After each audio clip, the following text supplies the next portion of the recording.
Welcome to use case number 5 and use case number 6. As you may have noted in the quick introduction to Docker in the previous section, we talked about how to host multiple containers, each running their own JDKs. So here you go. We have 3 goals as part of this use case. Goal number 1 is to create an Ubuntu 16.04 image with Tomcat-7 and JDK7 and check it into the DockerHub repository. Goal number 2 is to create a Ubuntu 16.04 image with Tomcat-8 and JDK8 and we check it into the DockerHub repository. Goal number 3 is to basically run 2 Spring MVC containers, one running on Tomcat-8 with JDK8 and the other running on Tomcat-7 with JDK7.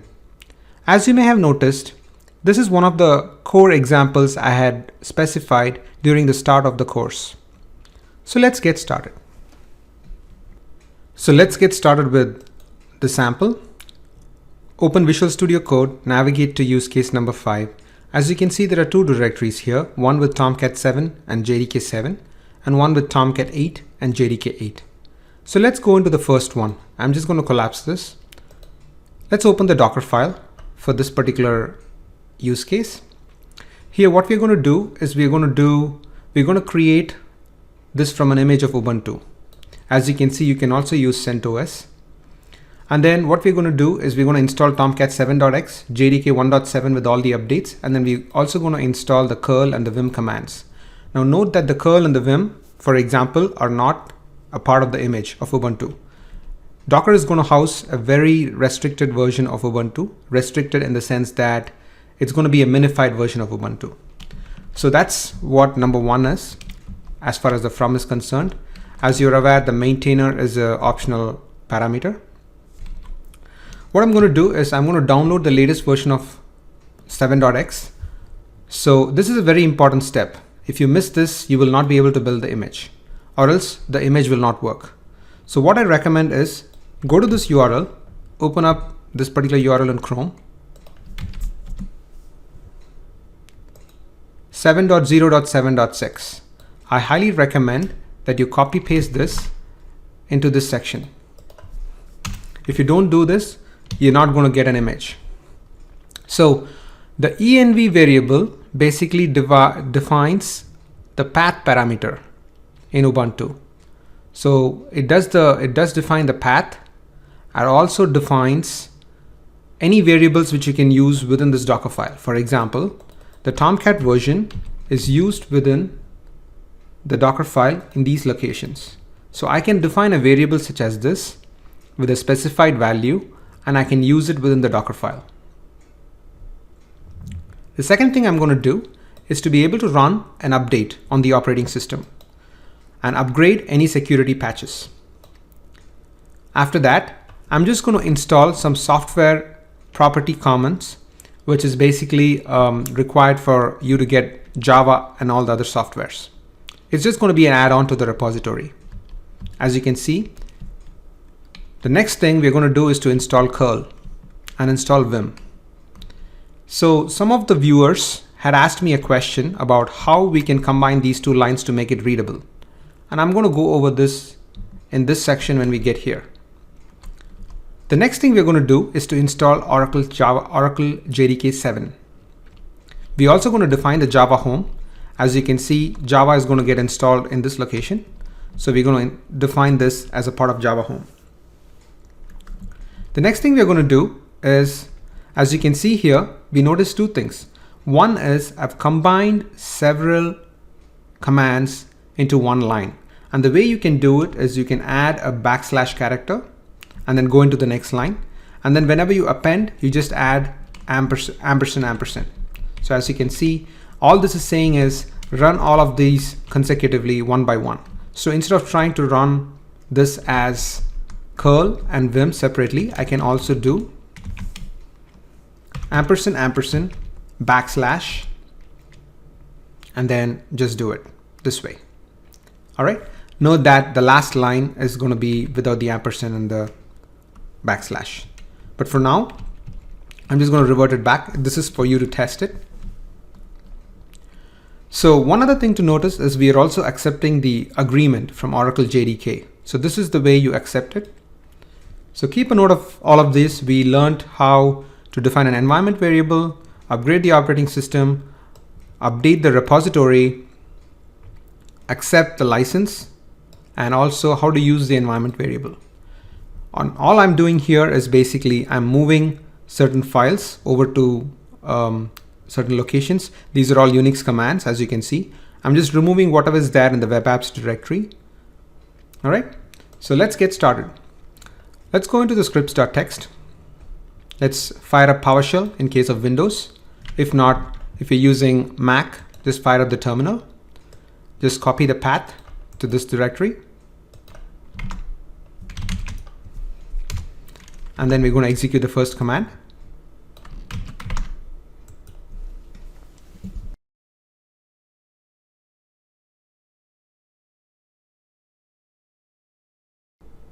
The image was built. It took a few minutes to get it built. So let's go and do Docker images. As you can see, the image was built successfully. If it has not been built successfully, it's not going to give you this name. It's going to show up as none. All right. So that's basically it for now as far as this particular section. So let's go and see how we can create a repository and check this image into the Docker Hub. So what I'm going to do is I'm going to go back to PowerShell. Visual Studio Code. Go into Docker login. I'm going to execute this command. I'm going to log in here. I'm also going to go to Docker Hub.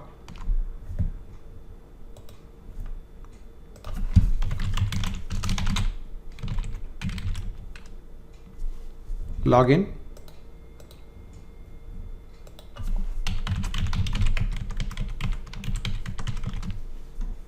Create a repository. Let's call the repository Tomcat-7 JDK7. And then we'll say Tomcat version 7.0.76 if it's 7.6 with the latest and greatest of JDK7. The visibility will remain public. The moment I try to move it to private, it's going to charge me. So I'm just going to keep it free. So now that we have created it, I'm going to tag this image.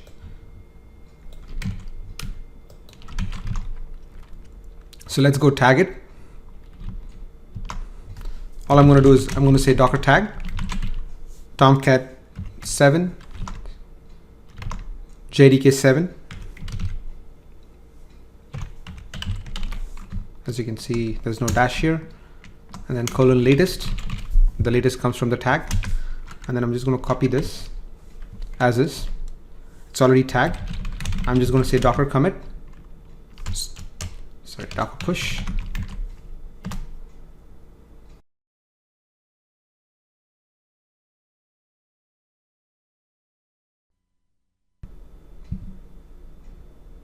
So we have finally pushed the image.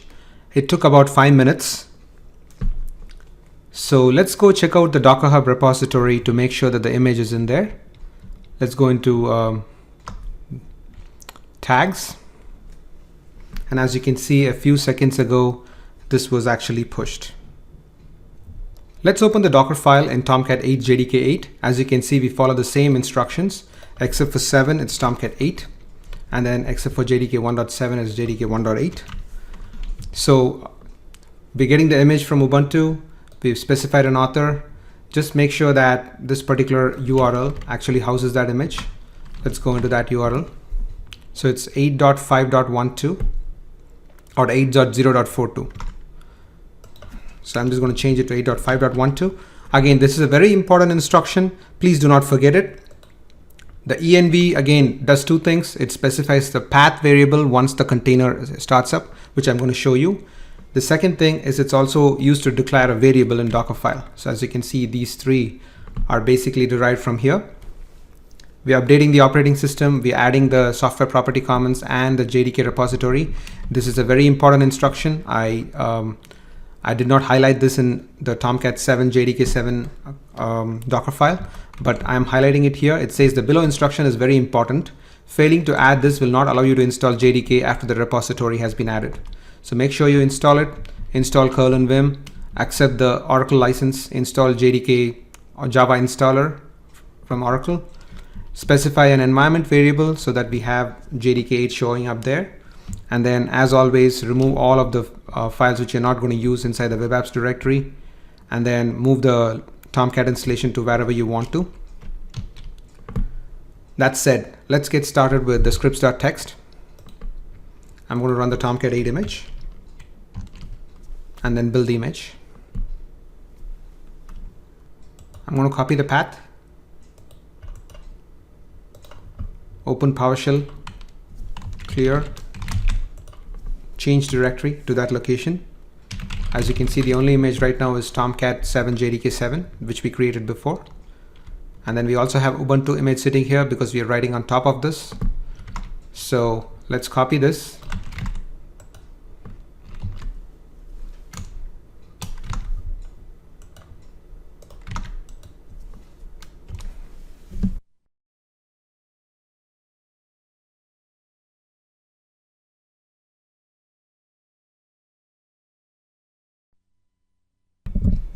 So the image has gotten created.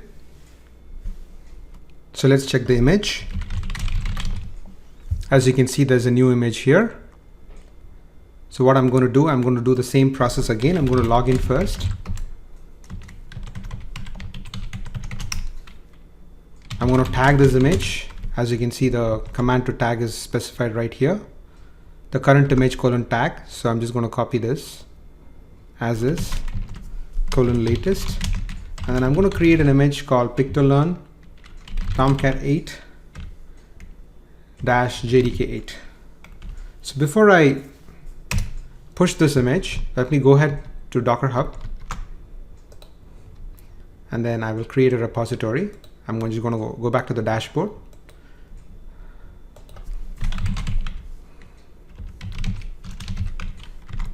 Just to make sure the names are correct.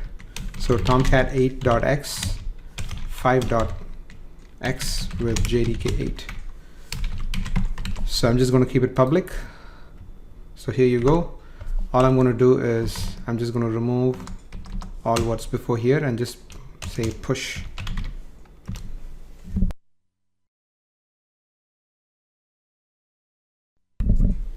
So the image was pushed.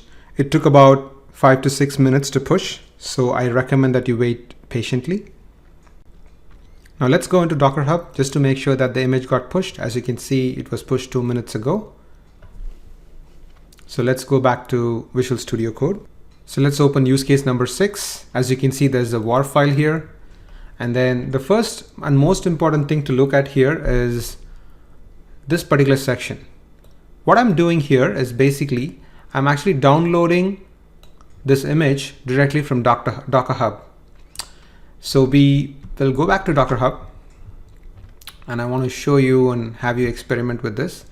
So I'm going to go ahead and put in pictolearn Tomcat-7 JDK7 just to keep it generic.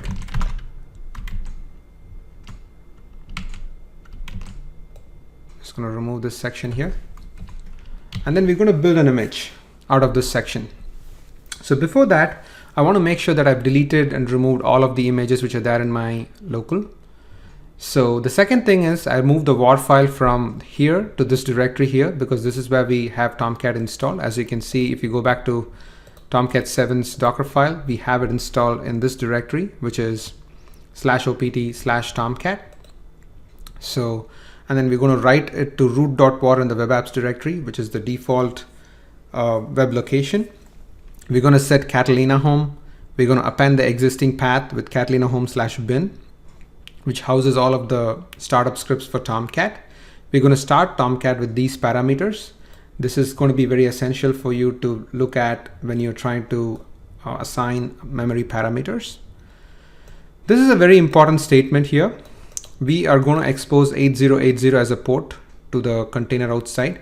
So if you wondered, whenever we start the container, for example, if you go back to use case number 2, for example, and then we look at scripts, we have this -p equals 7777:80.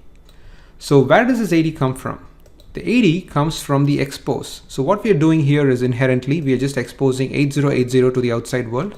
8009, this is the AGP connector. AGP connector is used for other reasons, but for now we're going to use 8080. I'm just keeping 8009 open as well. And then the work directory is Tomcat. I'm just going to give you a brief introduction about this. And as you can see, the first thing I'm going to do is to start Tomcat. So the catalina.sh run will start the Tomcat server, and this is with Tomcat-7 and JDK7. All right, so let's get started. Let's navigate to use case 6, the directory for use case 6. And then I'm going to go to Visual Studio Code again. So the first thing I actually did is to remove Tomcat-7, JDK7. As you can see, this is the image we had uploaded to the Docker Hub. I actually executed these 2 steps and then removed it. So for now, you just have the following images. If you wish, you can delete these images as well.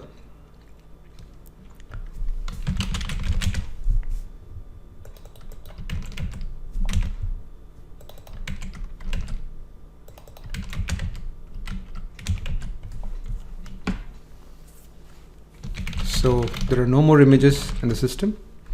So what I'm going to do is basically I'm going to copy this section.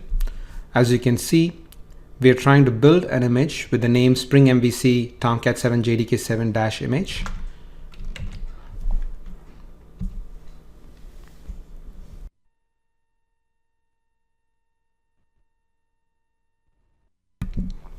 As you can see, we downloaded the image.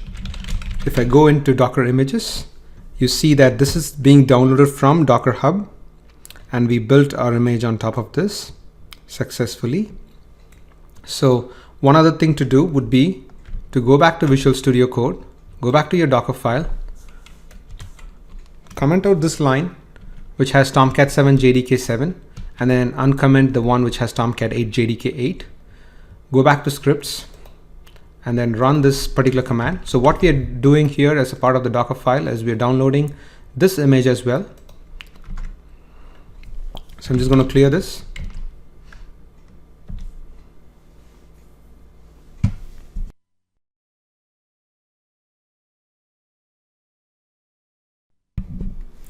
We download the Tomcat-8 image as well. So if I clear my screen, go back to Docker images, you're going to see 2 images, one with Tomcat-7 JDK7 and one with Tomcat-8 JDK8. So let's spawn 2 containers right now. So what I'm going to do now is I'm going to copy this command onto PowerShell, clear the screen, run the first container and run the second container. So if you see, there are 2 containers running. One is running on 5556 and the other one is running on 5555. One is running on Tomcat-8 with JDK8. The other one is running on Tomcat-7 with JDK7. So let's go to the browser.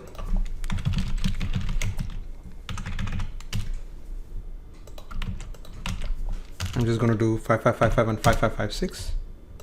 So the 5555 is the one which contains JDK7 and Tomcat-7. This one contains JDK8 and Tomcat-8. Another quick thing to show you guys would be to log into these containers.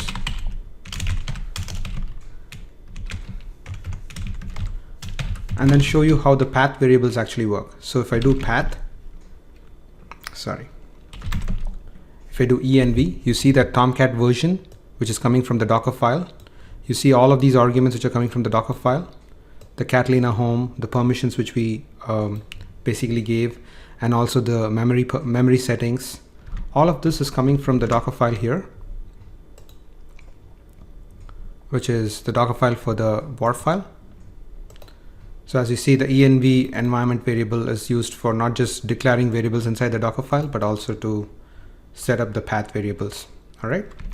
So I hope you enjoyed this lecture. Let's summarize.